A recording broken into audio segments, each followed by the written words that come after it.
యేసుక్రీస్తు నామములో మీకు అందరికీ వందములు. ఎవరైతే యేసుక్రీస్తుని అంగీకరించి ఇంకనూ బాప్తిసం లేకుండా ఉంటారో వారు ప్రతి ఒక్కరు కూడా బాప్తిసం మరి త్వరగా తీసుకోండి. అది కూడా ప్రార్థన చేసుకొని దేవుని యొక్క నడిపింపు ప్రేరేపణతోనే మీరు బాప్తిసం తీసుకోండి. బాప్తిసం తీసుకోవడానికి కొద్ది దినములు ప్రార్థన చేసుకోవాలి. ఆ విధంగా ప్రార్థన చేసుకుని దేవుని యొక్క నడిపింపు ప్రకారం మీరు త్వరపడండి. ఎందుకంటే రాబోయే రోజులు గడ్డు పరిస్థితులు ఉంటాయి.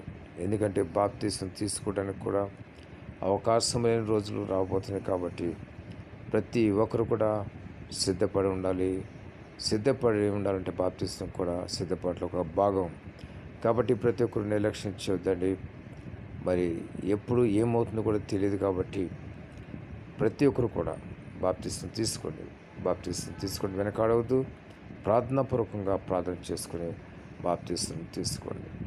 దేవుడి మాటలను దీవించి ఆశీర్వదించును గాక. ఆమేన్.